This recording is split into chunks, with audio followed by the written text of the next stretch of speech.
8월의 경주 땅은 보통 늦여름과 초가을의 건조한 햇살을 동반한다. 하늘은 더 높고 맑아졌으며 바람에도 북쪽에 서늘한 기운이 실리기 시작했다. 하지만 여름 내내 쌓인 무더위는 여전히 공기 중에 남아있는 듯했다. 특히 정오와 이른 오후에는 더욱 그랬다.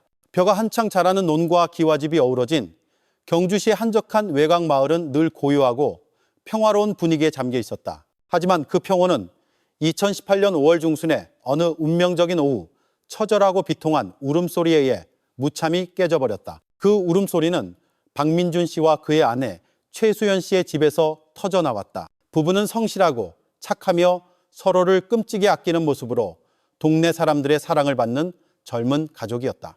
민준 씨는 친한 친구의 결혼식에 참석하기 위해 부산에서 사흘간 머물다 막 집으로 돌아온 참이었다. 그는 아내와 어린 아들을 며칠 만에 다시 만날 생각에 아침 일찍부터 설레는 마음으로 길을 나섰다. 그의 머릿속에는 아내가 온화한 미소로 달려나와 반겨주고 9살 배기 아들은 학교에서 있었던 일들을 제잘거리며 자랑하는 모습이 그려졌다. 그는 배낭 속에 아내와 아들을 위한 작은 선물들을 소중히 챙겨왔다.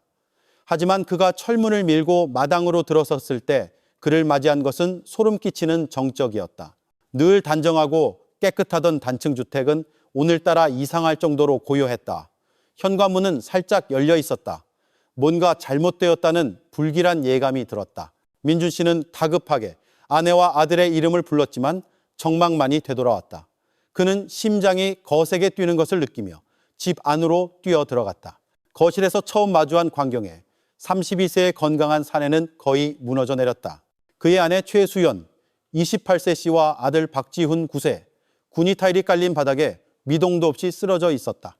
모자는 쓰러진 낡은 스탠드 선풍기 옆에 나란히 누워 있었다. 극심한 공포와 고통, 혼란의 폭풍 속에서 생존 본능처럼 단 하나의 생각이 민준 씨의 뇌리를 스쳤다. 그는 거의 무의식적인 반사작용으로 아내와 아들에게 바로 달려가지 않았다. 대신 그는 벌떡 일어나 비틀거리며 현관문 근처 벽에 있는 집에 총괄 차단기 두꺼비 집로 달려갔다. 그가 온 힘을 다해 차단기를 내리자 철컥하는 건조한 소리와 함께 집안의 모든 전기가 끊어졌다. 전기 기구들의 윙윙거리는 소리가 사라진 공간에 죽음 같은 정적이 더욱 짙게 깔리고 나서야 민준 씨는 감히 두 싸늘한 몸 곁으로 달려가 무릎을 꿇었다. 그는 떨리는 손으로 아내와 아들을 만졌다. 그들의 살결은 이미 차갑게 식어 있었다. 생명은 이미 그들을 떠나 있었다. 고통과 절망이 그제야 폭발하며 그의 이성을 완전히 집어삼켰다. 민준 씨는 두 시신을 끌어안고 울부짖는 것 외에는 아무것도 할 수 없었다. 그의 울음은 더 이상 소리가 아니었다. 그것은 치명상을 입은 짐승의 포효였다. 세상의 모든 절망과 고통을 담은 소리였다. 깊지 않은 낮잠에 빠져있던 이웃들은 그 끔찍한 울음소리에 잠이 깼다. 그들은 걱정스러운 마음에 서둘러 달려왔다. 집안의 참상을 목격한 이들은 모두 경악하며 말을 잃었다. 몇몇 아주머니들은 눈물을 참지 못했다. 남자들은 애써 침착함을 유지하며 민준 씨를 시신에서 떼어내고 즉시 파출소와 경주경찰서에 신고했다. 15분도 채 되지 않아 파출소 경찰관들이 현장 보존을 위해 가장 먼저 도착했다. 곧이어 경주경찰서 형사과 소속 차량도 사이렌을 울리며 작은 골목으로 들어섰다. 처음 현장에 접근했을 때 눈에 보이는 상황을 토대로 거의 모든 사람들, 심지어 초동 수사에 나선 경찰관들까지도 한 가지 공통된 판단을 내렸다. 이것은 누전으로 인한 비극적인 사고일 가능성이 높다는 것이었다. 바닥에 쓰러진 낡은 선풍기, 그 옆에 나란히 누워있는 모자, 모든 정황이 하나의 슬픈 시나리오를 가리키고 있었다. 아마도 선풍기에서 전기가 새어나와 수연 씨가 우연히 만졌다가 감전되었을 것이다. 아들은 엄마가 위험에 처한 것을 보고 본능적으로 구하려다 비정한 전류에 목숨을 잃었을 것이다. 낡고 안전하지 않은 전기 제품을 여전히 많이 사용하는 시골 지역에서는 유사한 사고가 종종 발생하곤 했다. 작은 동네 전체가 비통함에 잠겼다. 모두가 젊은 엄마와 죄 없는 어린아이를 안타까워했고 민준 씨의 거대한 슬픔 앞에서 눈물을 참지 못했다. 하지만 범죄 수사 절차는 어떠한 섣부른 추측이나 결론도 용납하지 않았다. 15년 이상의 경력을 가진 베테랑 형사 강력팀장 김진철 경감은 수사팀을 지휘하여 매우 꼼꼼하고 신중하게 현장 감식을 진행했다. 그는 임무가 없는 모든 사람에게 현장에서 벗어날 것을 지시했고 노란색 폴리스 라인이 집 전체를 둘러쌌다. 흰색 방호복을 입은 과학수사 요원들이 작업을 시작했다. 그들은 여러 각도에서 현장 전체를 촬영하고 피해자들과 선풍기, 주변 물건들의 위치를 측정했다. 모든 것이 바깥에 혼란스럽고 비통한 분위기와는 대조적으로 조용하고 전문적으로 진행되었다. 동료들이 다른 흔적들을 수집하는 동안 젊지만 예리한 눈과 신중함으로 유명한 과학수사 요원 이동욱 경위는 가장 중요한 증거물인 선풍기에 주목했다. 그는 조심스럽게 장갑을 낀 손으로 선풍기를 세워 점검했다. 그것은 꽤 낡은 제품이었고 선풍기망 일부는 녹슬어 있었다. 그는 선풍기의 검은색 전선을 따라갔다. 그리고 아주 작지만 결정적인 단서 하나가 그의 전문적인 눈을 피하지 못했다. 플러그에서 약 20시 임 떨어진 전선에 이상한 점이 있었다. 그것은 오래 사용해서 다른 흔적이 아니었다. 과도하게 당겨져 끊어진 자국도 아니었다. 이 경위는 눈을 가늘게 뜨고 자세히 들여다보았다. 그것은 절단 자국이었다. 전선과 거의 수직을 이루는 매우 깔끔하고 날카로운 절단면이 안쪽에 두 구리선을 드러내고 있었다. 그는 조심스럽게 전문 핀셋으로 절단 부위에 플라스틱 피복을 살짝 벌렸다. 절단면은 더욱 선명하게 드러났다. 평평하고 매끄러웠으며 닳거나 거치는 적이 없었다. 이것은 분명 칼이나 가위, 면도날 같은 날카로운 물체에 의해 생긴 흔적이었다. 들쭉날쭉한 이빨 자국을 남기는 쥐가 갉아먹은 흔적과는 완전히 달랐다. 이 경위는 즉시 이 중요한 발견을 김 팀장에게 보고했다. 노련한 팀장이 다가와 전문 손전등 불빛 아래에서 절단면을 면밀히 살폈다. 그의 얼굴이 굳어졌다. 처음에 애도하는 표정은 깊은 생각에 잠긴 표정으로 바뀌었다. 그의 머릿속에서는 여러 가설이 떠올랐고 안타까운 사고라는 가설은 빠르게 배제되었다. 전선에 남은 이렇게 깔끔한 절단 자국은 저절로 생길 수 없었다. 그것은 오직 사람의 손에 의해서만 만들어질 수 있었다. 그리고 사람의 개입이 있었다면 사건의 본질은 완전히 달라진다. 비극적인 사고에서 살인사건으로 변모한 것이다. 누군가 의도적으로 치명적인 덫을 만들고 그것이 감전사고처럼 보이도록 현장을 위장한 것이다. 사건은 즉시 살인사건 수사 절차로 전환되었다. 김 팀장은 감식팀에게 지문, 발자국부터 낯선 머리카락이나 옷 섬유 조각에 이르기까지 낯선 사람의 흔적을 찾기 위해 현장 전체를 몇 배나 더 철저히 다시 수색하라고 지시했다. 동시에 다른 수사팀은 관련자들의 진술을 확보하는 임무를 맡았다. 첫 번째 대상은 바로 남편이자 사건의 최초 발견자인 박민준 씨였다. 가족 내에서 살인사건이 발생했을 때 수사 경험상 제1의 용의자는 항상 가장 가까운 사람들이다. 논리적으로 초기 의심은 남편인 박민준 씨에게 쏠렸다. 그가 극심한 슬픔을 표현하고 있었지만 수사관들은 그것이 연기일 가능성을 배제할 수 없었다. 수사팀은 냉정한 가설을 세웠다. 혹시 민준 씨 자신이 아내를 살해하기 위해 이 전기덫을 만든 것은 아닐까? 부부 갈등은 살인사건의 가장 흔한 원인 중 하나다. 그가 전선을 자르고 플러그를 꽂아 현장을 꾸민 뒤 부산으로 떠났을 수도 있다. 결혼식 참석은 완벽한 알리바이가 될 것이다. 하지만 이 가설에는 치명적인 약점이 있었다. 바로 아들의 존재였다. 목표가 아내뿐이었다면 왜 아들까지 죽었는가? 아이의 죽음은 범인의 의도치 않은 사고, 계획 밖의 비극이었을 수 있다. 아이가 감전된 엄마를 만졌다가 희생양이 되었을 가능성이다. 이 가설은 어느 정도 합리적으로 보였지만 주변 사람들의 강력한 반대에 부딪혔다. 형사들이 이웃과 양가 친척들의 진술을 확보했을 때 모두가 한결같이 단언했다. 민준 씨는 모범적인 남편이자 아버지였다. 그는 동네에서 착하고 성실하며 아내와 자식을 끔찍이 사랑하는 사람으로 유명했다. 부부의 삶이 물질적으로 풍요롭지는 않았지만 항상 웃음과 행복이 가득했다. 그들이 큰 소리로 다투는 것을 들은 사람은 아무도 없었다. 민준 씨가 외도를 하거나 아내를 살해할 만큼 큰 갈등이 있었다는 것은 그들에게 상상할 수 없는 일이었다. 게다가 민준 씨의 알리바이도 매우 확실했다.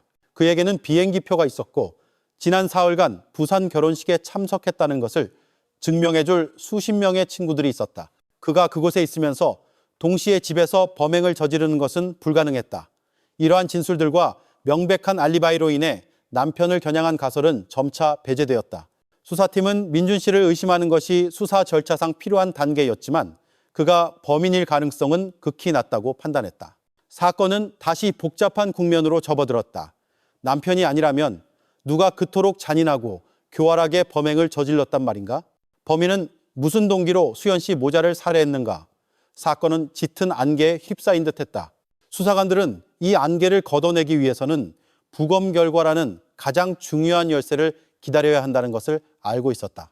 피해자들의 몸에 남은 말 없는 흔적들이야말로 이 집안에서 일어난 끔찍한 이야기의 진실을 말해줄 것이었다. 모든 시선은 이제 국립과학수사연구원으로 향했다. 집밖 현장은 여전히 사람들의 수군거림과 유가족의 비통한 울음소리로 소란스러웠지만 다른 한편에서는 국과수 부검실의 거의 절대적인 정적 속에서 결정적인 작업이 진행되고 있었다. 현장에서의 1차 검실을 마친 두 피해자의 시신은 특수 차량에 실려 이곳으로 이송되었다. 부검실 내부는 철저히 소독된 차가운 공기로 가득했고 금속 기구가 부딪히는 소리와 법의관들의 나직한 목소리만이 들려왔다. 김진철 경감과 수사팀의 핵심 인물 몇 명은 한쪽 구석에 조용히 서서 첫 결과를 기다리고 있었다. 그들은 수연 씨 모자의 죽음에 대한 진실이 오직 법의학자들의 냉정한 메스날과 예리한 과학적 시선을 통해서만 밝혀질 수 있다는 것을 알고 있었다. 이번 부검의 책임자는 20년 이상의 경력을 가진 법의학 전문가, 머리가 희끗희끗하고 깊은 사색에 잠긴 눈빛을 가진 황태석 법의관이었다. 그는 자신의 일을 통해 수많은 인간의 비극을 목격해왔다. 그에게 모든 시신은 귀 기울여 해독해야 할 하나의 이야기이자 말없는 사건이었다. 부검은 박지훈 군의 시신부터 시작되었다. 차가운 금속 부검대 위에 누워있는 작고 연약한 아이의 몸을 보며 김경감처럼 강인한 남자들조차 가슴속에서 솟아오르는 슬픔을 느꼈다. 황 법의관과 그의 팀은 신중하고 정중하게 작업을 진행했다. 그들은 아이의 몸 전체를 검사했다. 외부에서는 어떠한 외력의 흔적도 발견되지 않았다. 멍이나 긁힌 자국, 날카로운 물체에 의한 상처도 없었다. 유일하게 발견된 흔적은 전류가 몸으로 들어갔을 가능성이 있는 오른손 손가락 끝에 아주 작은 검붉은 전기 화상 자국과 전류가 빠져나갔을 가능성이 있는 왼발 바닥에 유사한 화상 자국뿐이었다. 내부 검사 결과도 이러한 소견을 뒷받침했다. 내부 장기들은 감전 쇼크로 인한 급격한 경련의 흔적을 보였고 중독이나 죽음을 유발할 만한 다른 기저질환의 징후는 없었다. 결론은 빠르고 확실하게 내려졌다. 박지훈 군의 사인은 감전사였다. 아이의 죽음은 수사팀이 최악의 시나리오로 예측했던 그대로였다. 억울한 희생자, 범인의 계획이 없던 비극. 아이의 부검을 마친 후 모든 사람의 관심은 어머니인 최수연 씨의 시신에 쏠렸다. 이것이야말로 사건의 핵심이었다. 황 법의관은 매우 세심하게 외부 검사를 시작했다. 아들과 마찬가지로 수연 씨의 몸에서도 감전이 직접적인 사망 원인임을 보여주는 선명한 전기 화상 흔적이 있었다. 모든 것이 위장된 사고, 시나리오대로 흘러가는 듯했다. 하지만 황 법의관은 자신의 경험을 바탕으로 아주 작은 단서 하나도 놓치지 않았다. 그는 고베일 확대경을 사용하여 피해자의 몸, 특히 목, 얼굴, 양손과 같은 민감한 부위를 일셈의 과다리씩 샅샅이 살폈다. 그리고 그의 인내는 수연 씨의 목 부분을 검사할 때 보상받았다. 육안으로는 거의 식별할 수 없는 극도로 희미한 흔적이 그의 주의를 끌었다. 그것은 선명한 멍 자국이 아니라 왼쪽 목을 가로지르는 아주 옅은 자국이었는데 색깔이 주변 피부보다 약간 더 어두울 뿐이었다. 경험 많은 전문가가 아니라면 쉽게 지나치거나 단순한 피부주름으로 여길 수 있었다. 황 법의관은 조수에게 그 부위에 특수 조명을 비추라고 요청했다. 이 조명 아래에서 자국은 더 선명하게 드러났다. 그것은 연속적이지 않고 중간중간 끊어져 있었는데 이는 손가락으로 목을 강하게 졸랐을 때의 형태와 일치했다. 그는 조심스럽게 자국의 크기와 모양을 측정했다. 잠시 생각에 잠긴 후 그는 모든 수사관들을 숨죽이게 만드는 잠정적인 소견을 내놓았다. 이것은 손으로 목을 조른 흔적입니다. 피해자는 감전으로 죽기 전에 범인에게 손으로 목이 졸려 의식을 잃었거나 거의 그 지경에 이르렀을 가능성이 매우 높았다. 이 발견은 첫 번째이자 매우 중요한 전환점이었다.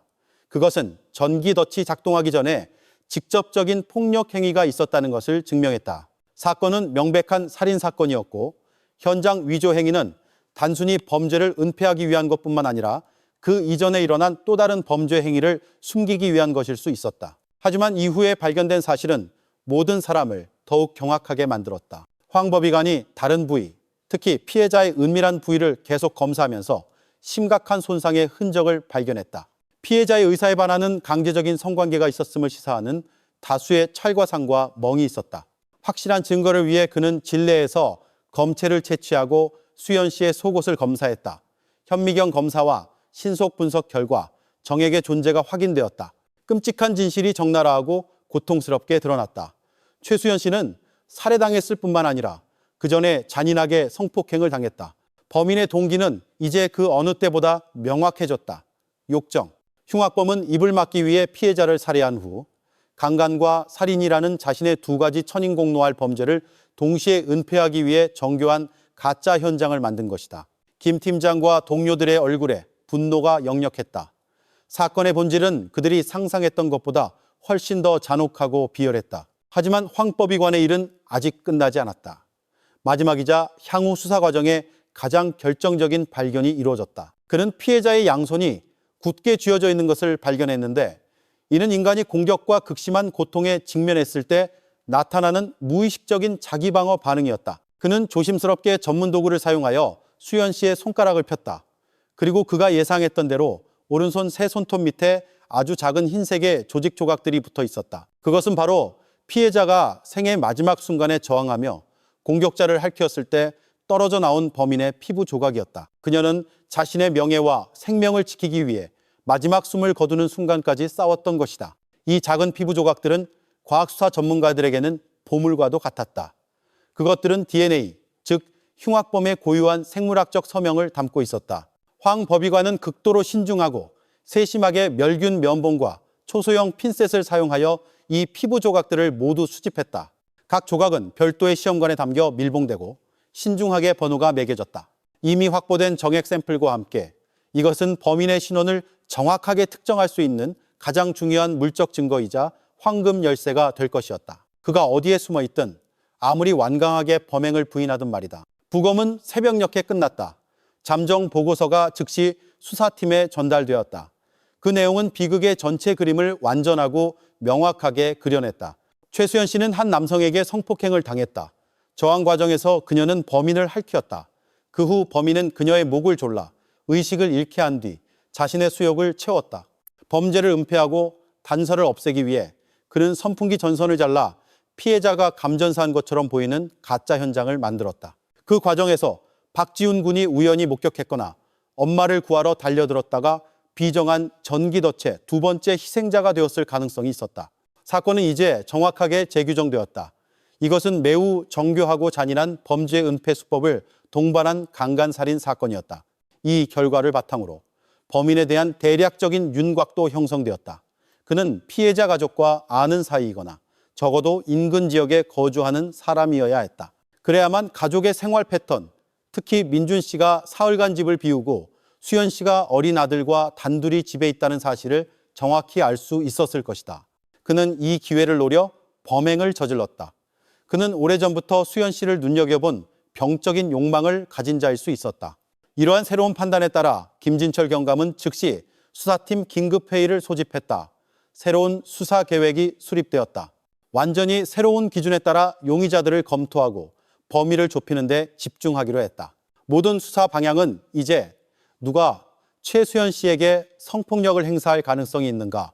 라는 질문을 중심으로 전개될 것이다. 전면적인 수색 명령이 내려졌다. 형사들은 여러 팀으로 나뉘어 대규모이지만 매우 은밀한 선별 작업을 시작했다. 수사 대상에는 해당 마을과 인근 마을에 거주하는 청년 및 중년 남성 모두가 포함되었으며 특히 피해자 가족과 친척, 이웃 또는 아는 사이인 사람들이 중점적으로 조사되었다. 경찰은 또한 관내 관리 대상자들의 기록을 재검토하며 특히 성폭력, 절도, 강도 등 전과가 있거나 방탕한 생활을 하고 도덕적으로 타락한 인물들에 주목했다. 시간과의 싸움이 시작되었다. 수사팀은 흉악범이 아직 아주 가까운 곳에 숨어 있을 수 있으며 그가 도망치거나 또 다른 범죄를 저지르기 전에 신속하게 찾아내야 한다는 것을 알고 있었다. 국과수의 잠정 보고서는 동이틀 무렵 수사팀에 전달되었다. 보고서의 한 줄 한 줄은 마치 냉정한 망치처럼 각 수사관의 마음을 내리쳤다. 드러난 진실은 그들이 상상했던 어떤 시나리오보다도 더 적나라하고 잔혹했다.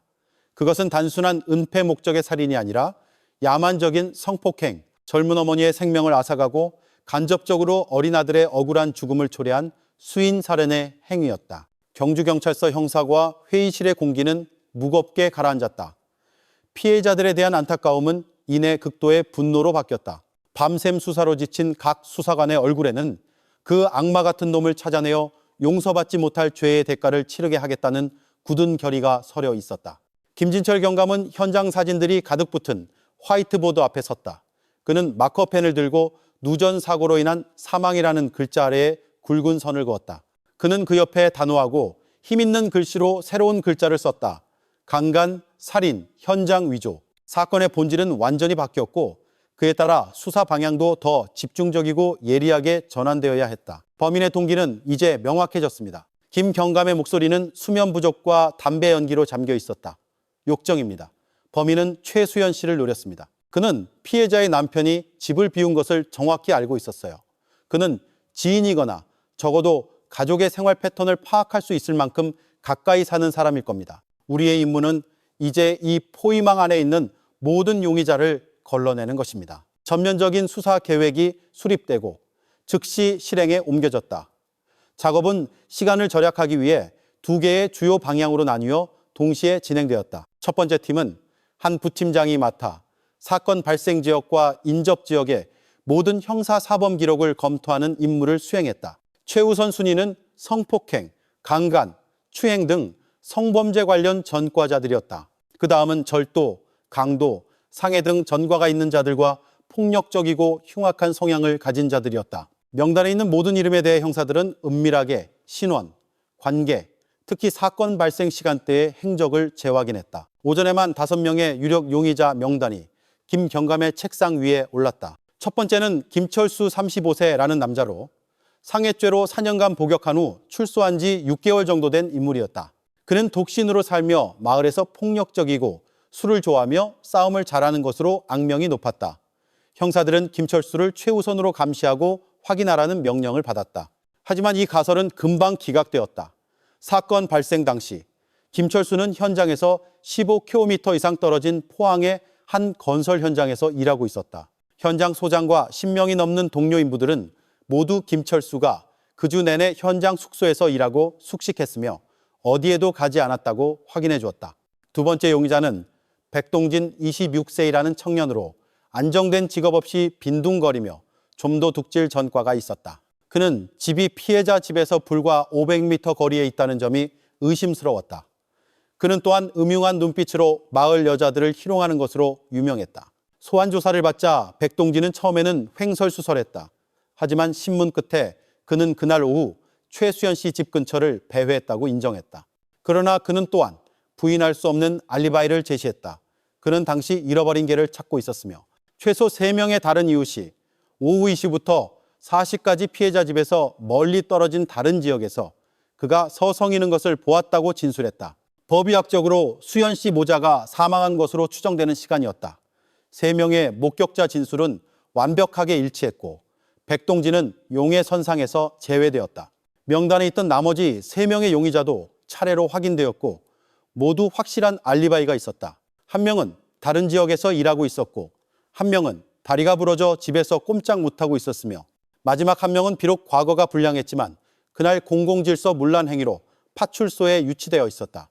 첫 번째 수사 방향은 매우 긴급하고 철저하게 진행되었음에도 불구하고 성과를 거두지 못했다. 이는 범인이 전과자가 아닐 수도 있다는 것을 시사했다. 그는 겉보기에는 완전히 평범한 사람, 양의 탈을 쓴 늑대일 수 있었다. 한편 김경감이 직접 지휘하는 두 번째 수사팀은 피해자 가족의 사회적 관계를 조사하는 데 집중했다. 가장 노련한 형사들이 현장에 투입되었다.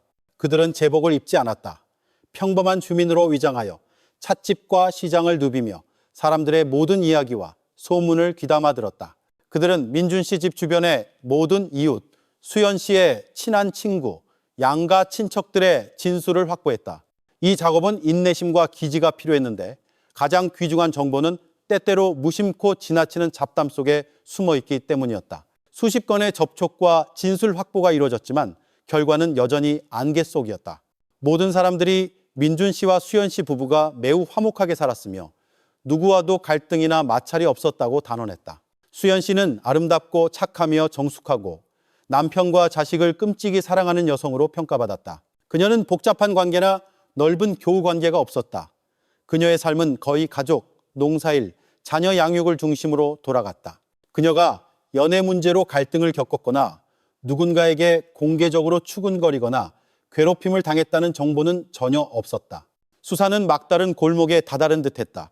흉악범은 마치 유령처럼 피해자의 사회적 관계 속에서 아무런 흔적도 남기지 않았다. 막막함이 수사팀의 분위기를 짓누르기 시작했다. 시간은 흐르고 있었고 1시간이 지날 때마다 범인이 흔적을 지우고 도망칠 가능성은 더욱 높아졌다. 김경감은 초조함을 느꼈다. 그는 다시 한번 더 철저하게 재수사해야 한다고 결심했다. 그는 형사들이 중요하지 않다고 생각했던 어떤 세부 사항이나 진술을 놓쳤을 수도 있다고 생각했다. 한 팀이 다시 마을로 돌아가 이전에 진술을 받았던 이웃들을 다시 만났다. 이번에는 직접적인 질문 대신 그저 대화를 나누며 사람들이 그 운명의 오후에 보거나 들었던 아주 사소한 일이라도 스스로 기억해내도록 유도했다. 그리고 바로 이 끈기가 예상치 못한 결과를 가져왔다. 맞은편 집에 사는 70세가 넘어 거의 하루 종일 집 마당에서만 지내는 한 할머니와 이야기하던 중 한 가지 세부 사항이 언급되었다. 할머니는 그날 이른 오후에 수연 씨 아들 지훈이가 골목 밖에서 놀고 있는 것을 봤다고 했다. 잠시 후 민준 씨의 친조카인 박상우가 다가오는 것을 보았다. 상우는 올해 19세로 민준 씨의 친형의 아들이며 집은 불과 몇백 미터 거리에 있었다. 상우가 지훈이를 불러 무언가 말을 건네더니 주머니에서 지폐 한 장을 꺼내 아이에게 주었다. 지훈이는 돈을 받고 기뻐하며 마을 어귀의 문방구 쪽으로 달려갔다. 할머니는 그것이 1,000원짜리 지폐였다는 것을 똑똑히 기억했다. 사촌 동생에게 돈을 준 후 상우는 바로 집으로 가지 않고 삼촌 집 쪽으로 갔다. 이 이야기를 할 때 할머니 자신도 이것이 중요하다고 생각하지 않았다. 사촌 형이 동생에게 과자 사 먹으라고 돈을 주는 것은 시골에서 매우 흔한 일이었다. 하지만 듣고 있던 두 형사에게 이 세부 사항은 마치 등골을 타고 흐르는 전류 같았다. 그것은 박상우가 사건 발생 직전 현장에 있었다는 것을 의미했으며 구사라에게 돈을 주어 집 밖으로 내보낸 행동은 우연이 아닐 수 있었다. 그것은 엄마와 단둘이 집에 있게 만들어 범행을 용이하게 하려는 의도적인 행위일 수 있었다. 이 금쪽 같은 정보는 즉시 김 팀장에게 보고되었다. 그가 보고를 다 들었을 때 회의실에는 침묵이 흘렀다. 그의 얼굴이 긴장으로 굳어졌다. 박상우. 이 이름은 이전에 어떤 용의자 명단에도 없었다. 그는 피해자의 친족하였고 전과도 없었다. 이론적으로 그는 가장 의심받지 않을 사람이었다. 하지만 범죄 수사에서는 불가능이란 없었다. 범죄의 논리는 때때로 인간의 모든 상식적인 논리를 거스른다. 박상우에 대한 신원 확인 명령이 긴급하게 내려졌다. 그에 대한 정보가 신속하게 수집되었다. 상우는 올해 19세로 최근 대학 수학 능력 시험 수능에 낙방했다. 이웃과 가족들의 말에 따르면 수능 실패 후 상우는 과묵하고 말이 없어졌다. 그는 일도 하지 않고 부모님의 농사일도 돕지 않으며 거의 모든 시간을 PC방에서 온라인 게임을 하는 데 보냈다. 그는 종종 며칠씩 집을 나갔다가 돌아와 게임 아이템을 사기 위해 부모님에게 돈을 달라고 졸랐다. 부모님이 꾸짖으면 성질을 부리거나 짜증을 내는 등 성격도 거칠어졌다. 위기 상황에 처해 좌절하고 방향을 잃은 채 현실을 도피하기 위해 가상세계에 빠져든 한 청년의 모습이 드러났다. 이것은 심리적으로 불안정하고 충동적이며 타락하기 쉬운 유형의 대상이었다. 이러한 비정상적인 징후와 이웃의 중요한 단서가 결합되자 김 팀장은 결정을 내렸다. 그는 동료들에게 말했다. 즉시 박상우와 접촉해야 합니다. 가장 정예 수사관 3명으로 구성된 팀이 상우의 집으로 파견되었다. 그 집은 사건 현장에서 작은 골목 하나를 사이에 두고 있었다. 형사들이 들어서자 고된 삶에 지친 얼굴의 상우, 어머니가 걱정스러운 표정으로 맞이했다. 상우에 대해 묻자 그녀는 아들이 집에 없다고 했다. 그녀는 어제 아침부터 상우가 인터넷에서 알게 된 친구를 만나러 서울에 간다고 말하고는 그대로 가버렸다고 말했다. 가족들도 그와 연락이 닿지 않았다. 그의 휴대폰은 꺼져 있어 통화가 불가능했다. 이 정보는 수사팀의 의심을 확신으로 바꿔놓았다. 사건 발생 직후 이유 없이 갑자기 사라지고 연락이 두절된 것. 이것은 우연의 일치일 수 없었다. 이것은 도망치는 자의 행동이었다. 보고를 받자마자 김 팀장은 책상을 강하게 내리쳤다. 이제 그림의 모든 조각들이 완벽하게 맞아 들어가는 듯했다. 그는 박상우에 대한 긴급 수배령을 내렸다. 그가 바로 제1의 용의자였다. 어떤 대가를 치르더라도 최단 시간 내에 그를 찾아야만 했다. 수사는 결정적인 전환점을 맞았다. 칠흑 같은 어둠 속에서 비록 아직은 희미하지만 흉악범의 윤곽이 드러나기 시작했다. 대규모 추격전이 곧 시작될 것이었다. 수사팀은 그들이 상처 입은 짐승을 상대하고 있으며 그 짐승이 그 어느 때보다 위험해질 수 있다는 것을 알고 있었다. 박상우에 대한 긴급 수배령은 그날 밤 즉시 발령되었다. 제1용의자의 인상차계와 신상정보가 경상북도 내 모든 파출소와 지구대 그리고 인접시도의 경찰청, 특히 상우의 어머니가 그가 갔을 가능성이 있다고 말한 수도 서울의 관련 부서에 전달되었다. 게임 중독에 빠진 19세 청년의 탈을 쓴 냉혈한 살인마, 악마를 쫓는 추격전이 공식적으로 시작되었다. 형사과의 모든 인력이 총동원되어 분초를 다투며 움직였다. 김진철 경감은 임무의 시급성을 잘 알고 있었다. 박상우는 도주 경험이 있는 전문 범죄자가 아니었다. 그는 이제 막 성인이 된 충동적으로 행동하고 지금은 공황 상태에 빠져 있는 청년에 불과했다. 하지만 바로 그 공황 상태와 미숙함이 그를 예측 불가능하게 만들었다. 그는 도주 중에 무모하게 다른 범죄를 저지를 수도 있고 죄를 피하기 위해 자살과 같은 극단적인 선택을 할 수도 있었다. 어떤 대가를 치르더라도 수사팀은 그가 살아있을 때 찾아내어 법의 심판대에 세우고 모든 진실을 자백하게 만들어야 했다. 수사팀은 여러 방향으로 나뉘어 동시에 활동했다. 한 팀은 상우의 친구 관계를 조사하는 데 집중했다. 그들은 상우와 어울려 놀던 청년들을 찾아갔다. 그들의 진술을 통해 상우의 생활에 대한 더 명확한 그림이 그려졌다. 그는 현실 세계에서는 거의 친한 친구가 없었다. 그의 모든 세계는 컴퓨터 화면 속에 축소되어 있었다. 그의 친구들은 주로 온라인 게임의 가상 세계를 통해 알게 된 사람들이었다. 그는 게임으로 살고 게임과 함께 잠들었으며 그의 모든 관심사도 가상 전투에만 쏠려 있었다. 그가 자주 드나드는 유일한 곳은 PC방이었고 그는 그곳에서 밤낮으로 가상 세계에 몰두할 수 있었다. 형사들이 수집한 또 다른 중요한 정보는 상우가 서울에 게임 친구 몇 명을 알고 있다고 자주 자랑했다는 것이다. 그는 언젠가 그들을 만나 함께 보스 레이드를 할 것이라고 말하곤 했다. 이것은 수사팀이 서울이 용의자의 가장 유력한 목적지라고 판단한 근거를 더욱 강화시켜 주었다. 한편 첨단 기술팀도 상우의 휴대폰 신호를 추적하는 데 힘쓰고 있었다. 비록 전원이 꺼져 있었지만 전문가들은 휴대폰이 꺼지기 전 마지막으로 신호를 발신한 위치를 특정할 수 있었다. 통신사 기지국 데이터에 따르면 기기의 마지막 신호는 어제 아침 7시경 경주 시외버스 터미널 근처에서 기록되었다. 이곳에서 그는 어디로든 가는 시외버스를 쉽게 탈 수 있었고 서울 방향이 가장 합리적이었다. 그 시점 이후로 휴대폰은 완전히 침묵했고 아마도 유심칩을 제거했거나 배터리가 다 닳았을 것이다. 유일한 전자적 흔적은 끊어졌다. 이러한 상황에서 김 팀장은 광범위한 수색은 비효율적이고 시간 낭비라고 판단했다. 용의자가 숨어있을 가능성이 가장 높은 곳에 집중해야 했다. 그는 모든 정예 인력을 집중하여 서울지방경찰청과 협력하여 모든 대형 PC방, 특히 24시간 운영되는 곳을 전면적으로 점검하라고 지시했다. 이것은 용의자의 소굴을 직접 겨냥하는 전략이었다. 집을 나와 떠도는 게임 중독자들은 공통된 습관이 있었다. 그들은 밤새도록 게임을 할 수 있는 대형 PC방을 찾는다. 이런 곳들은 보통 음식과 음료가 구비되어 있고 심지어 임시로 잠을 잘 수 있는 공간까지 마련되어 있었다. 그리 크지 않은 돈으로 그들은 며칠 동안 그곳에서 지내며 비참한 현실을 잊고 가상 세계에 빠져들 수 있었다. 그날 밤 즉시 경북경찰청의 가장 노련한 형사들로 구성된 특별팀이 서울로 향했다. 그들은 수배 전단과 용의자 사진을 가지고 서울지방경찰청 형사과 동료들과 긴밀히 협조했다.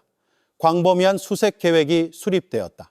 서울에는 깊은 골목의 작은 PC방부터 수백 대의 컴퓨터를 갖춘 거대한 게임센터까지 수천 개의 PC방이 있었다. 그 속에서 한 사람을 찾는 것은 모래사장에서 바늘 찾기와 같았다. 형사들은 여러 소규모 팀으로 나뉘어 사복 차림으로 대학가가 밀집해 있고 대형 게임센터가 많은 관악구, 마포구, 강남구 등 중심 지역으로 흩어졌다.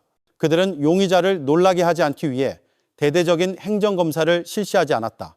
대신 평범한 게임 손님인 척하며 조용히 한 바퀴 돌며 관찰했다. 각자의 손에는 휴대폰에 저장된 박상우의 사진이 있었다. 그들은 화면에 눈을 고정하고 있는 모든 젊은 얼굴과 대조했다. 이 작업은 극도의 인내심과 세심함을 요구했다. 이 PC방에서 저 PC방으로, 2층에서 저층으로 수백 수천 명의 젊은 게이머들은 모두 헝클어진 머리, 수면 부족으로 퀭한 얼굴, 가상 전투에 열광적으로 고정된 눈빛 등 비슷한 모습을 하고 있었다. 하루 동안의 힘든 수세 끝에 수십 개의 대형 PC방을 점검했지만 박상우의 모습은 보이지 않았다. 피로와 압박감이 형사들의 어깨를 짓눌렀다. 하지만 그들은 결코 좌절하지 않았다. 추격 이틀째 밤, 3명으로 구성된 한 형사팀이 강남구의 한 대형 게임 센터로 들어섰다. 이곳은 게이머들 사이에서 유명한 곳으로 하루 24시간 쉬지 않고 운영되었다. 내부는 담배 연기, 땀 냄새, 컵라면 냄새로 자욱했다.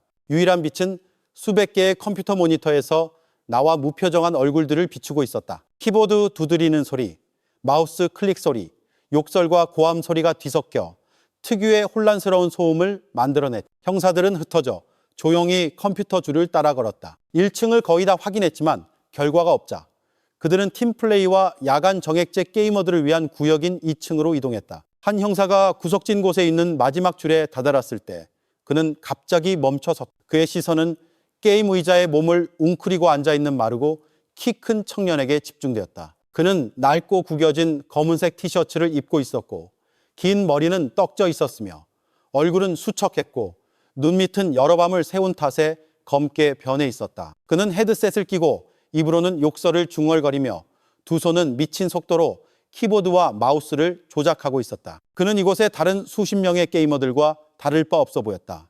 하지만 형사의 주의를 끈 한 가지 세부 사항이 있었다. 그의 오른쪽 목에 딱지가 앉기 시작한 몇 줄의 긴 극힌 자국이 있었다. 형사는 조용히 손을 뒤로 가져가 옷깃에 숨겨진 소형 무전기를 눌러 두 동료에게 신호를 보냈다.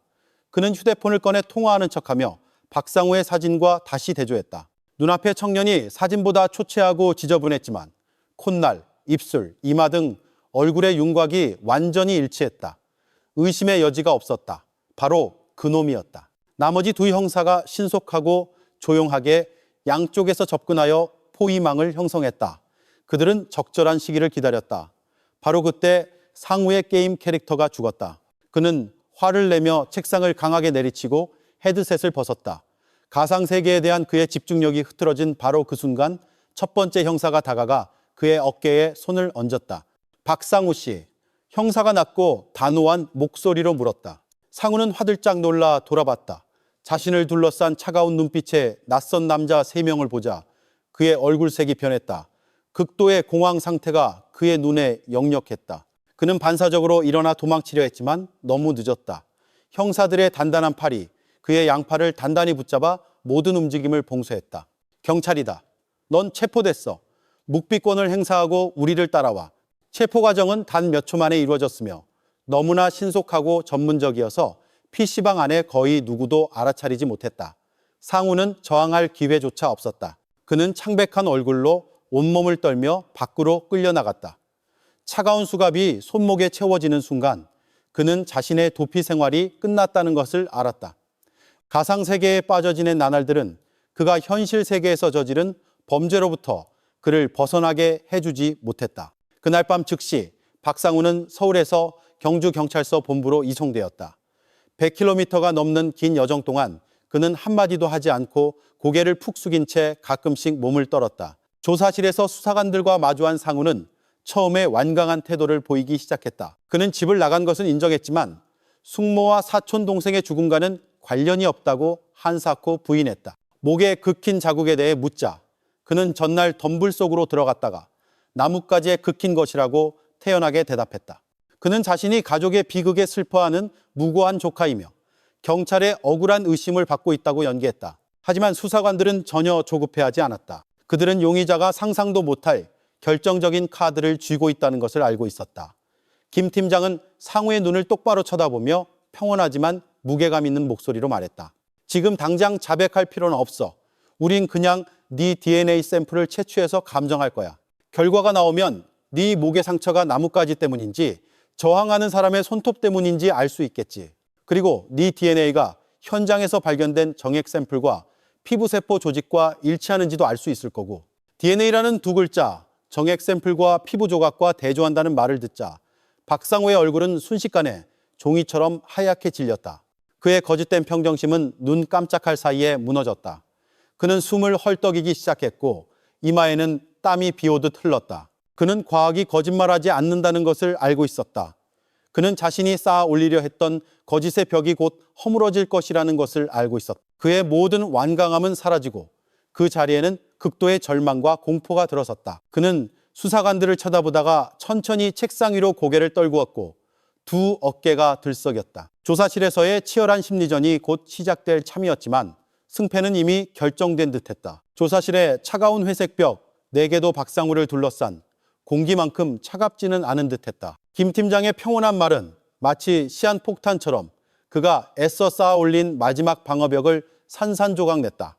DNA, 정액, 피부세포 조직, 배움이 짧고 가상세계에만 익숙한 그에게 이러한 과학 용어들은 보이지 않는 힘, 거부할 수도 협상할 수도 없는 힘의 판결처럼 들렸다. 그는 TV 범죄 드라마에서 이런 것들에 대해 들어봤고 그것들이 반박할 수 없는 증거라는 것을 알고 있었다. 그는 자신의 범죄가 치밀한 계산과 비정한 전류의 불꽃으로 은폐되었음에도 불구하고 지울 수 없는 말 없는 흔적들, 즉 생물학적 서명을 남겼다는 것을 깨달았다. 방 안의 침묵은 숨막힐 정도로 길어졌고 상우의 거칠어지는 숨소리와 벽에 걸린 시계에 규칙적인 똑딱 소리만이 들렸다. 1초가 지날 때마다 그의 마음속 죄의 무게는 배가 되는 듯했다. 그의 얼굴은 이제 공포와 절망, 그리고 무서운 체념이 뒤섞인 혼란스러운 표정이었다. 그는 더 이상 연기를 하기 위해 안간힘을 쓰지 않았고 그의 모든 에너지는 고갈된 듯했다. 그는 차가운 철제 책상 위로 머리를 밟고 수갑찬 두 손을 꽉 쥔 채 부들부들 떨었다. 그는 무언가 말하려 했지만 바싹 마른 목에서는 의미 없는 끊어진 소리만 나왔다. 김 팀장은 재촉하지 않았다. 그는 그저 조용히 관찰하며 진실의 무게가 스스로 작용하도록 내버려 두었다. 그는 용의자가 완전히 무너졌으며 남은 것은 시간 문제라는 것을 알고 있었다. 한 젊은 수사관이 조용히 상우 앞에 따뜻한 물 한 잔을 놓아주었다. 그는 텅 빈 눈으로 쳐다보다가 떨리는 두 손으로 컵을 들어 물에 빠진 사람이 지푸라기를 잡듯 단숨에 마셨다. 물을 마신 후 그는 약간의 평정을 되찾은 듯 했다. 아니, 더 정확히는 더 이상 물러설 곳이 없다는 것을 아는 자의 평정이었다. 그는 고개를 들어 수사관들을 똑바로 쳐다보았다.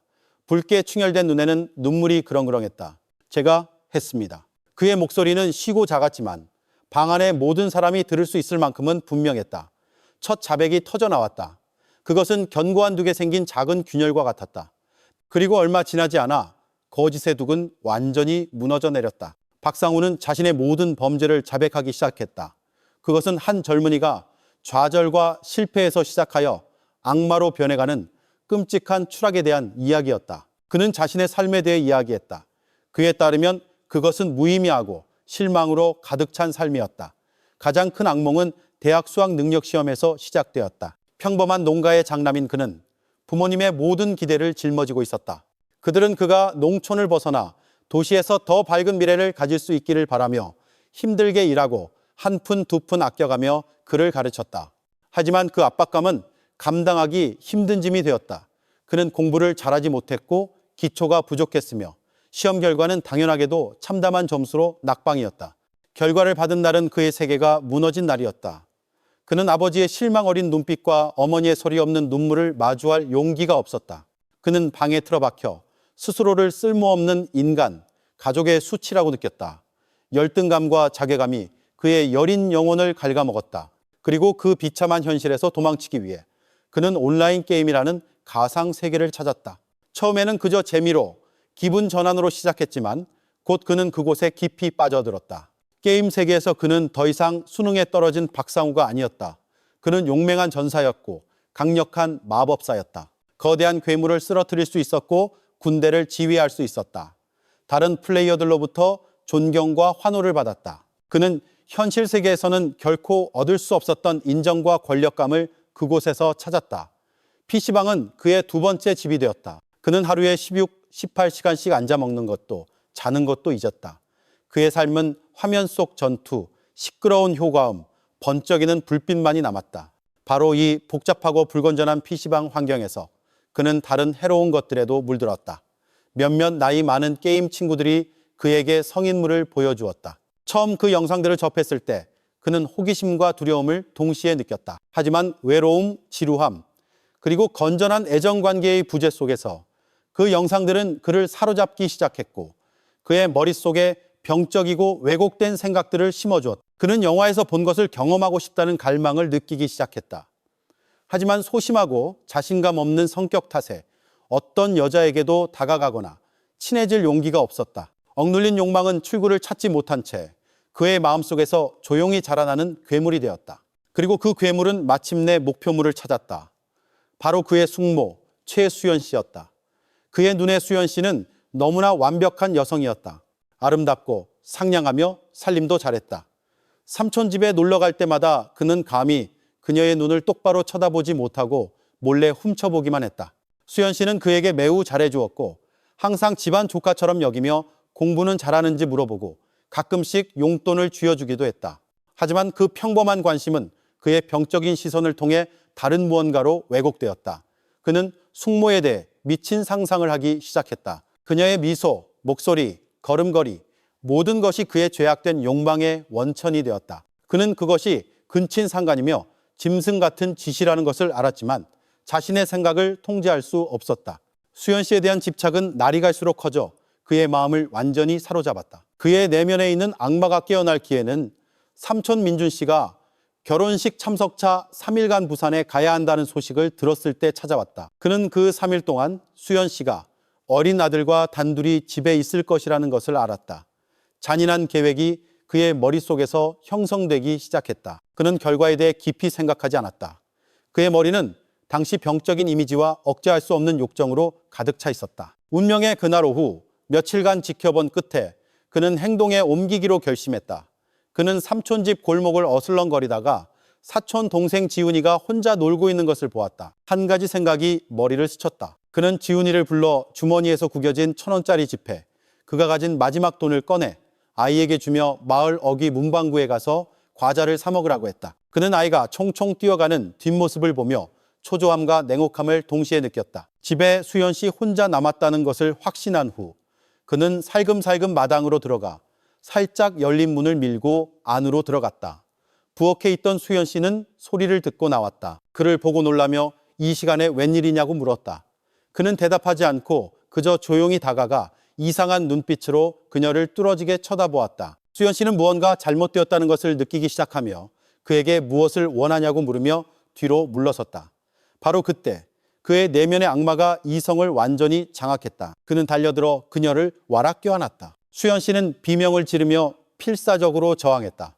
그녀는 자신이 그토록 아끼던 조카가 그런 짐승 같은 짓을 할 수 있다는 것을 상상도 못했다. 그녀는 한 여성으로서의 모든 힘을 다해 저항하며 그를 밀어내고 그의 얼굴과 목을 핥혔다. 그녀의 손톱 자국은 그의 목에 흔적을 남겼고 훗날 그의 범죄를 증명하는 증거가 되었다. 수연 씨의 격렬한 저항은 그를 멈추게 하기는커녕 오히려 그의 수성을 극도로 자극했다.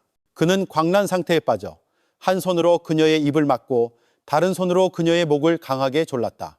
수연 씨는 절망 속에서 발버둥 쳤지만 연약한 여성의 힘으로는 미친 청년의 힘을 당해낼 수 없었다. 잠시 후 그녀의 몸은 힘없이 늘어지며 그의 팔에 안겨의식을 잃었다. 수연 씨가 움직이지 않는 것을 확인한 후 그는 차가운 바닥 위에서 자신의 수욕을 채웠다.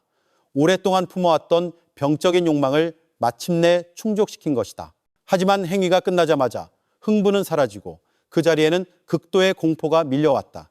그는 숙모의 움직이지 않는 몸을 보며 자신이 천인공노할 죄를 저질렀다는 것을 깨달았다.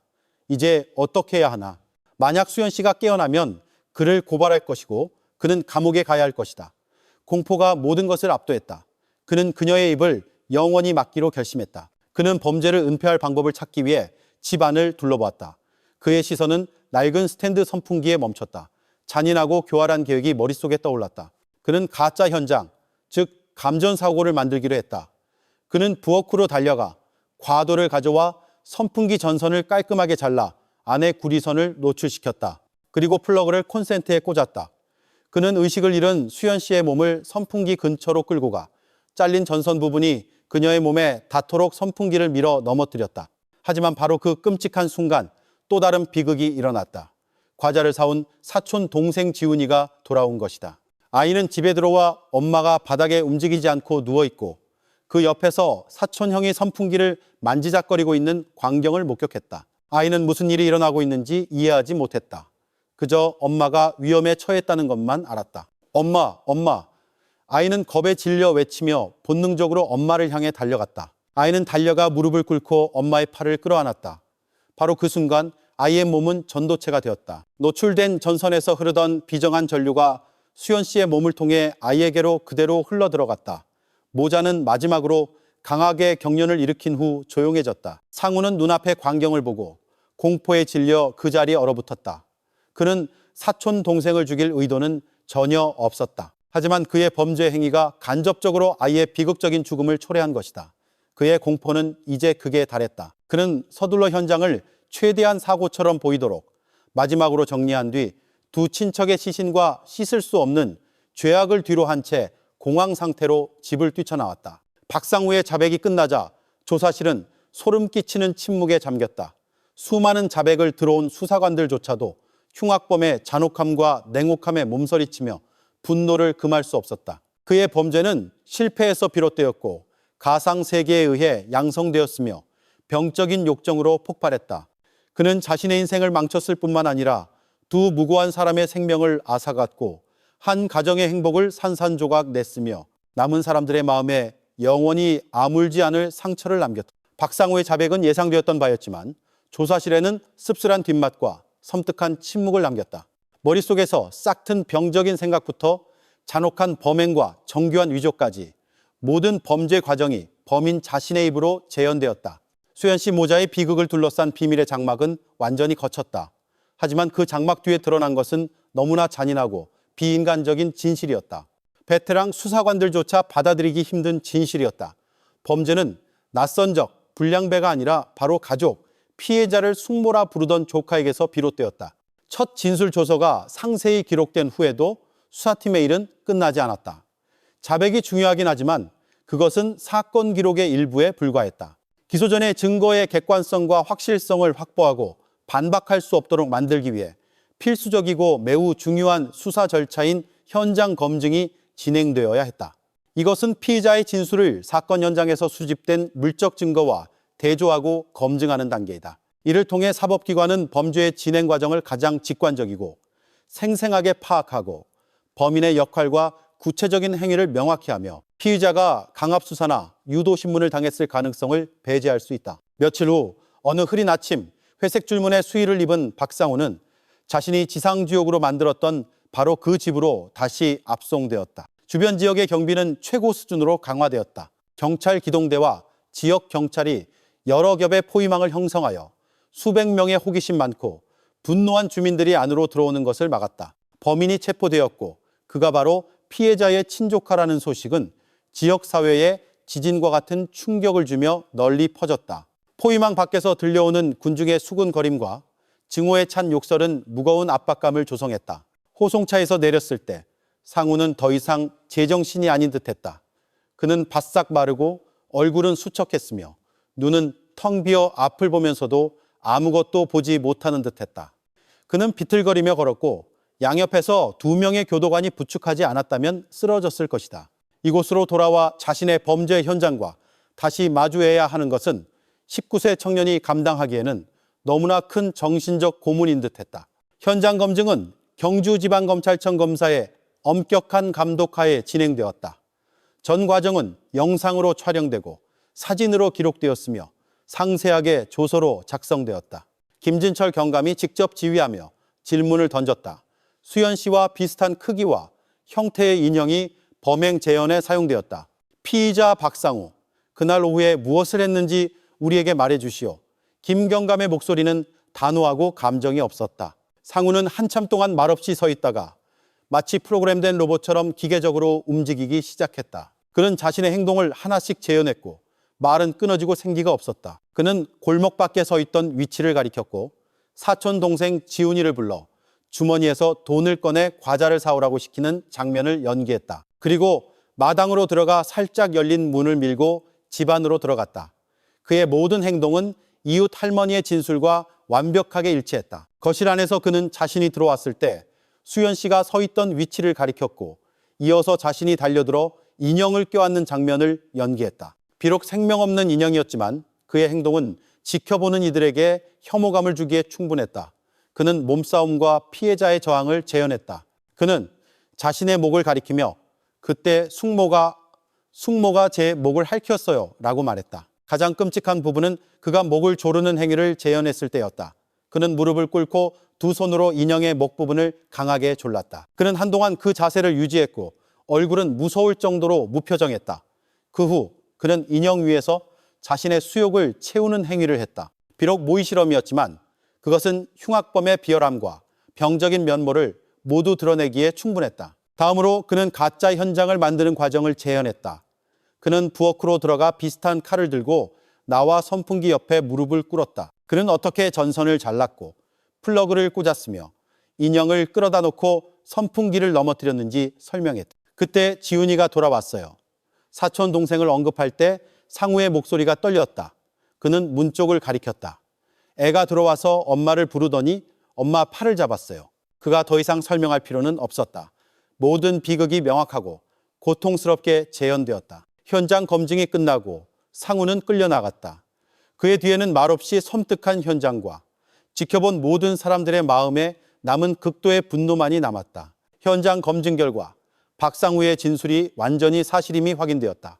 위치, 행동, 시간, 순서 등 모든 세부 사항이 현장 감식 및 부검 결과와 일치했다. 사건은 이제 완벽하고 흔들리지 않는 증거 체계를 갖추게 되었다. 자백과 현장 검증 결과를 바탕으로 수사팀은 공식적으로 수사 단계를 종결했다. 사건 기록은 종합적으로 완성되었다. 여기에는 최초 발견자의 진술, 현장 감식 및 부검 조서, 사망 원인에 대한 법의학적 감정 결과, 생물학적 흔적, 특히 현장에서 수집된 정액과 피부세포 조직이 박상우의 것임을 확인하는 DNA 감정 결과가 포함되었다. 또한 피의자의 상세한 자필 진술서와 현장 검증에 모든 조서, 사진, 비디오가 첨부되었다. 각각의 문서와 증거는 서로 연결된 사슬의 고리가 되어 박상우를 그의 범죄에 단단히 묶었다. 경주경찰서는 수사 결과 보고서를 작성하여 동급검찰청에 박상우를 강간과 살인이라는 두 가지 특정 강력범죄 혐의로 기소해달라고 요청했다. 수사 결과 보고서는 피의자의 범죄 심리 변화 과정을 깊이 있게 분석했다. 그것은 한 젊은이가 브레이크 없이 추락하는 과정이었다. 비극의 시작은 돌발적인 갈등이 아니라 여러 부정적인 요소들이 축적된 과정임을 지적했다. 학업 스트레스와 수능 실패는 그의 자신감과 자존감을 무너뜨린 인생 첫 충격이었다. 그는 가족의 도움을 구하거나 미래를 다시 설계하는 대신 가상세계로 도피하는 길을 택했다. 온라인 게임은 그의 부족한 현실을 잊게 해주고 가상의 권력감을 안겨주는 정신적 마약이 되었다. 바로 그 가상 환경 속에서 그는 점차 현실 세계와의 연결고리를 잃고 공감 능력과 도덕적 경계에 대한 인식을 상실했다. 정신적으로 이미 불안정하고 도덕적 기반이 약한 상태에서 음란물, 특히 성인 영화에 노출되면서 왜곡된 성적 욕망이 통제 불가능하게 싹트고 자라났다. 그는 영화 속 장면과 현실, 욕정과 감정을 구분하지 못하게 되었다. 피해자인 최수연 씨는 아름답고 가까운 숙모였지만 윤리적으로 금기시되는 대상이었기에 그의 병적인 환상을 실현할 목표가 되고 말았다. 상우의 범죄 행위는 단순히 욕정을 채우기 위한 것이 아니었다. 그것은 권력에 대한 왜곡된 인식을 표출하는 행위이기도 했다. 현실에서 그는 실패자였지만 약한 여성을 공격하면서 그는 게임에서 느끼던 지배와 통제감을 찾았다. 피해자의 저항은 그를 깨우치지 못했고 오히려 그의 수성과 폭력성을 자극했다. 입막음을 위해 살해하고 현장을 위조한 행위는 19세 청년의 미숙한 외모와는 대조적으로 냉혹할 정도의 잔인함과 계산적인 면모를 보여주었다. 그는 가족의 정의나 결과를 전혀 생각하지 않았다. 처벌에 대한 두려움이 양심을 완전히 압도하여 자신이 욕보인 사람을 기꺼이 살해하게 만들었다. 지훈이의 죽음은 비록 의도된 것은 아니었지만 그의 연쇄적인 범죄 행위에서 비롯된 직접적이고 필연적인 결과였다. 그는 두 사람의 죽음에 대해 전적인 책임을 져야 했다. 모든 사건 기록, 증거물, 그리고 피의자 박상우는 이후 경주지방검찰청으로 이송되었다. 경찰의 수사 단계는 끝났다. 그들은 단기간에 특정 강력범죄 사건을 해결하여 흉악범을 세상에 드러내는 데 성공했다. 하지만 이 승리는 기쁨을 가져다 주지 않았다. 그것은 일부 청소년의 도덕적 타락, 가족과 사회의 관심과 교육의 허점에 대한 깊은 슬픔과 고뇌만을 남겼다. 정의는 집행을 기다리고 있었지만 이 범죄가 피해자 가족과 지역사회에 남긴 상처는 영원히 고통스럽게 남을 것이었다. 경주경찰서가 수사 결과 보고서를 완성하고 모든 서류와 증거물, 그리고 피의자 박상우를 동급 검찰청으로 송치한 후 사건의 기소 단계는 신속하고 엄중하게 진행되었다. 반박할 수 없는 과학적 증거체계, 상세한 자백, 그리고 완벽하게 일치하는 현장 검증 결과를 바탕으로 검찰은 공소장을 작성하기에 충분한 근거를 확보했다. 박상우는 형법 제250조 제1항에 규정된 살인과 제297조에 규정된 강간이라는 두 가지 특정 강력 범죄 혐의로 경주지방법원에 기소되었다. 공소장에는 2인 이상 살해, 13세 미만 미성년자 살해, 잔인한 방법으로 범행, 비열한 동기로 범죄 등 여러 가중 처벌 사유가 명시되었다. 2018년 늦가을의 어느 날 박상우 사건에 대한 공개적인 1심 재판이 열렸다. 근친상간, 잔혹성, 그리고 모자의 비극적인 죽음이라는 성격을 띤 이 사건은 평화롭던 지역사회에 전례 없는 충격을 안겨주었다. 이른 아침부터 수백 명의 주민들이 경주지방법원 청사로 모여들었다. 모두의 얼굴에는 분노와 호기심이 서려 있었다. 그들은 냉혈한 흉악범의 얼굴을 직접 보고 정의가 내릴 가장 엄중한 판결을 기다리고 싶어 했다. 법정은 사람들로 가득 차 빈자리가 없었다. 단 한순간에 모든 것을 잃은 남편이자 아버지인 박민준 씨는 피해자 유족석 맨 앞줄에 앉아 있었다. 그의 모습은 눈에 띄게 수척해졌고 퀭하고 텅 빈 눈은 자신의 죄 많은 조카가 심판을 받게 될 피고 인석을 뚫어지게 쳐다보고 있었다. 법정 문이 열리고 2명의 교도관이 박상우를 데리고 들어왔다. 방 안의 모든 시선이 그에게 쏠렸다. 상우는 체포되었을 때보다 더 비참해 보였다. 뼈만 앙상하게 남았고 헐렁한 수위가 몸을 감싸고 있었다. 그는 감히 고개를 들지 못했고 두 다리는 휘청거려 기력이 전혀 없어 보였다. 그는 피고인석으로 이끌려가 고개를 푹 숙인 채 섰고 수갑찬 두 손은 쉴 새 없이 떨렸다. 그는 감히 삼촌 쪽을 쳐다보지 못했고 자신을 향해 칼날처럼 밝히는 수백 개의 눈빛과 마주할 용기가 없었다. 재판이 시작되었다. 절차를 마친 후 공소 유지를 맡은 검사가 일어나 공소장을 낭독했다. 그의 단호하고 명료한 목소리가 법정 전체에 울려 퍼지며 피고인의 끔찍한 범죄 과정을 재현했다. 게임 중독과 음란물의 영향으로 싹튼 왜곡되고 병적인 생각에서부터 사촌 동생을 집 밖으로 유인한 계획, 숙모를 공격하고 목을 졸라 성폭행한 행위, 그리고 마침내 모자 모두의 억울한 죽음을 초래한 잔인한 현장 위조까지 공소장의 한 구절 한 구절은 피고인뿐만 아니라 남은 이들의 고통에도 내리치는 망치 같았다. 법정은 숨소리조차 들리지 않았고 오직 피해자 가족석에서 터져나오는 흐느낌만이 들려왔다. 피고인 신문에서 재판부 앞에 선 박상우는 체포 직후처럼 완강하지 않았다. 그는 공소장에 기재된 자신의 모든 범죄 행위를 인정했다. 그의 목소리는 작고 끊어졌으며 재판부의 질문에 기계적으로 대답했다.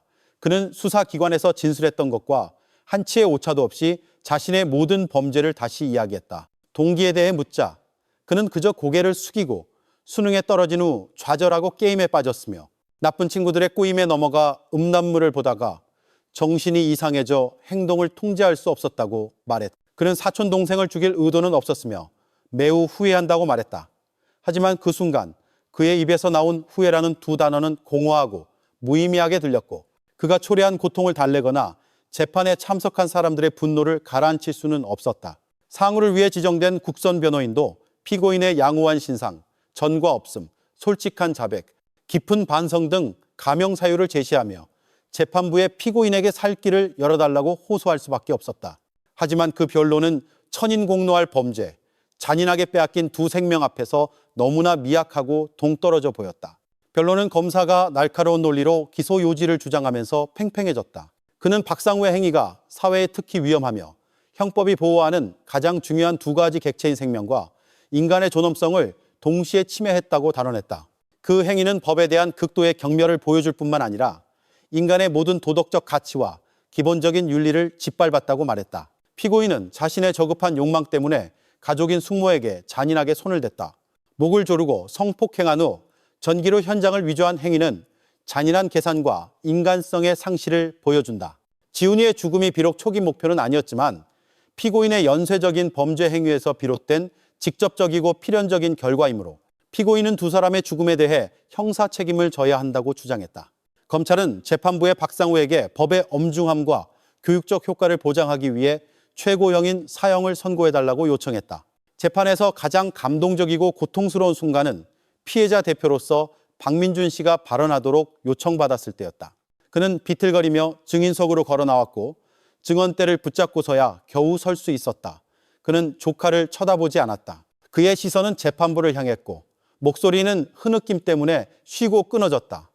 재판장님, 저는 무슨 말을 해야 할지 모르겠습니다. 제 아내, 제 아들이 무슨 죄가 있습니까? 우리 가족은 평화롭고 행복했는데 악마 한 마리 때문에 모든 것을 잃었습니다. 제가 일하고 돌아오니 집은 풍비박산나고 아내는 죽고 아들도 죽었습니다.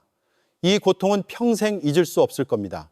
부디 재판장님께서 죄 지은 자를 법에 따라 엄벌에 처해 사회에서 악을 뿌리 뽑아주십시오. 그래야 제 아내와 아들이 저 세상에서 눈을 감을 수 있을 것이고 다시는 우리 가족 같은 고통을 겪는 가정이 생기지 않을 것입니다. 여기까지 말한 그는 더 이상 감정을 억누르지 못하고 어린아이처럼 오열했다.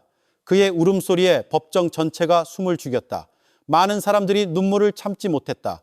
그의 고통은 너무나 크고 너무나 현실적이었다.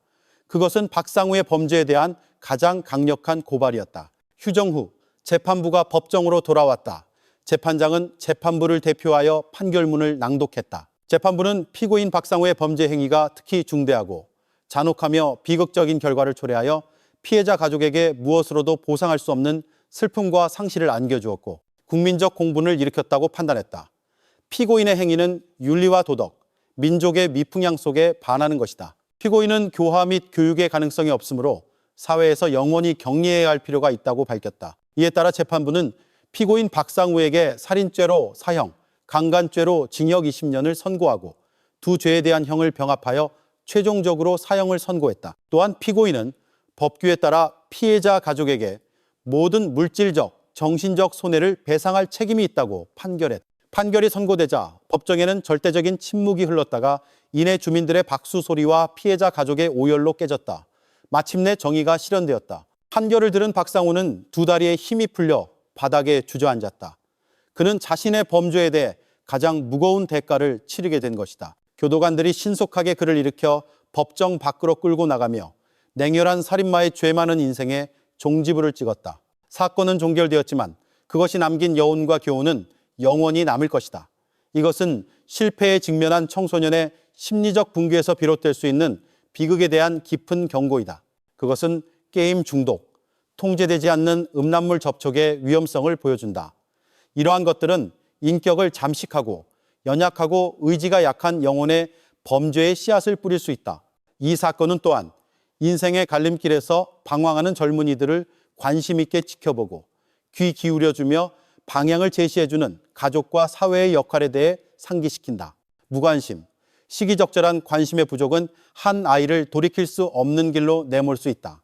박상우에 대한 사형 판결은 합당한 처벌이며 법이 가져다준 공정함이다. 하지만 그것은 수연 씨 모자를 되살릴 수도 없고 남겨진 남편이자 아버지의 찢어지는 고통을 지울 수도 없다. 한때 웃음소리가 가득했던 경주의 작은 집은 이제 가족 비극의 말없는 증거로 영원히 남을 것이다. 인간과 악마의 경계가 때로는 무서울 정도로 얇다는 것을 보여주는 고통스러운 증거로 정의는 실현되었지만 범죄가 지역사회의 마음에 남긴 상처는 세월이 흘러도 계속해서 고통스럽게 남을 것이다.